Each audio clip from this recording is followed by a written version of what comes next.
The Delta variant is often called highly transmissible and more deadly, but is that true? To verify, we compiled studies out of China, India, and Scotland, and consulted with Dr. Larry Corey, who is coordinating all of the COVID vaccine research in the United States. It appears to be more infectious than its previous cousins and sisters. A recent study out of China's version of the CDC showed that Delta's viral load was about 1,000 times higher than the initial strains of COVID. But just because the viral load is higher doesn't necessarily mean that it's any more harmful.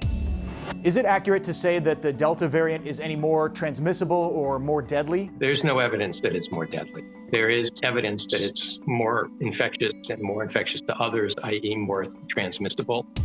A study by scientists in Scotland found that hospitalizations were doubled comparing the Delta variant to the Alpha, but hospital admissions have lots of factors besides the virus itself. A study of hamsters in India shows that it took less of the Delta virus to infect them, but humans don't always respond the same as rodents.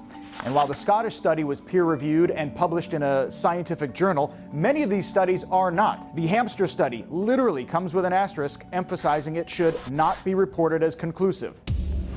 In the end, there is not enough evidence to verify that the Delta variant is any more deadly than its predecessors. But with 99.5% of the people now dying from COVID unvaccinated, there is plenty of data that proves getting your shots is the best way to protect you from Delta. Vaccines work.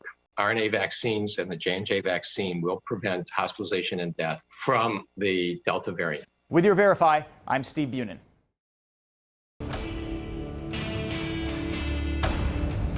One of the deadliest aspects of the novel coronavirus was just that. It was novel, new. After a year, are you any better off if you get COVID?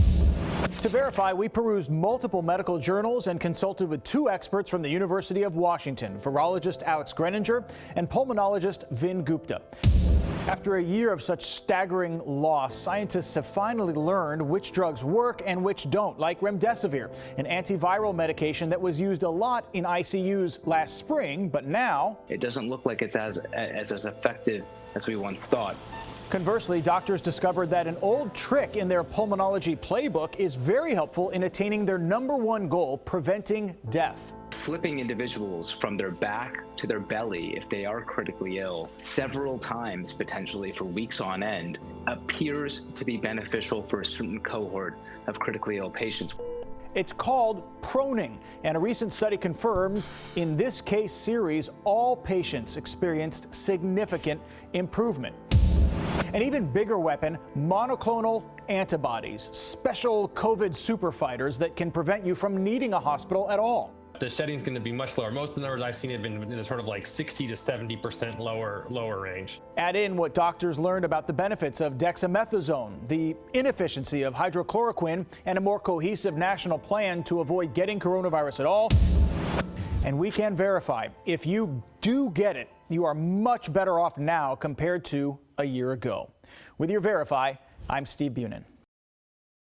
Weren't part of the initial COVID vaccine trials, so how do we know it's safe for them to get their shots? Let's verify.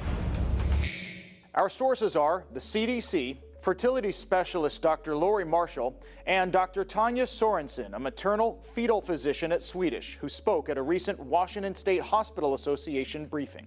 It's heartbreaking to spend my day in the ICU taking care of women who are pregnant and may not make it and maybe leave their babies motherless.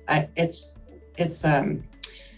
really rough. Across the country, more pregnant women are being hospitalized with COVID than ever before. We're seeing ICU admissions, we're seeing maternal deaths, we're seeing babies born prematurely. By now, the CDC has tracked 140,000 pregnant women, and the data is crystal clear. It's completely safe for them to take the vaccine at any time during the pregnancy. There have been no safety issues at all that have been identified. The CDC updated its guidance in August, now officially recommending that women who are pregnant or breastfeeding get vaccinated. Dr. Marshall says they shouldn't just do it for themselves, but because there's an added benefit, they'll pass along their immunity to their babies. The antibodies that are produced by the vaccine are found in the cord blood of babies and also in breast milk. and confer immunity on the babies after they're born. Honestly, I can't think of a single reason why a woman wouldn't get vaccinated while they're pregnant. Pregnant women need to get vaccinated. We need you to be fully vaccinated. We need you to do it now.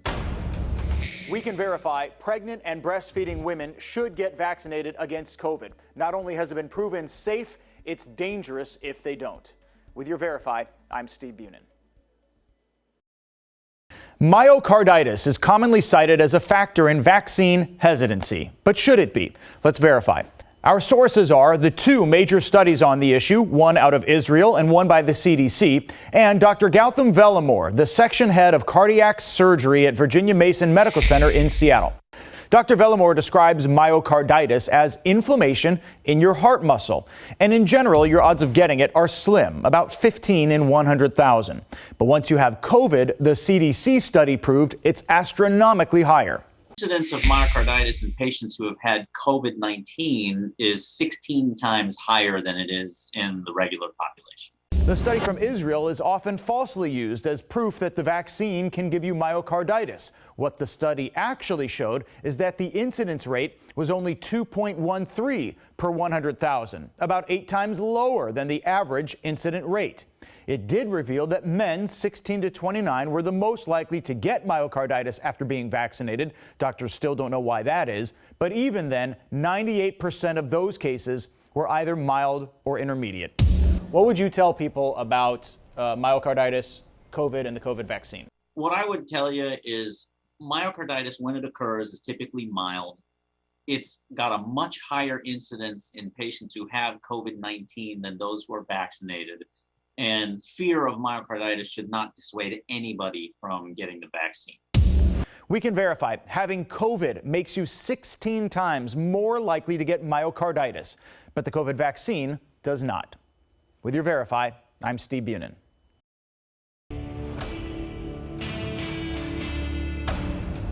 On its website, Swedish hospital in Seattle is discouraging women from getting mammograms right after they get the COVID-19 vaccine. But why? To verify, we checked with the Society of Breast Imaging and consulted with Dr. Pooja Voria, a board-certified radiologist with a focus on mammograms. In January, the SBI, Society of Breast Imaging, issued an advisory for women not to get a mammogram for 4 to 6 weeks following the second dose of a COVID-19 vaccination. Why? Because a common side effect of the shot is that the closest lymph node will swell up.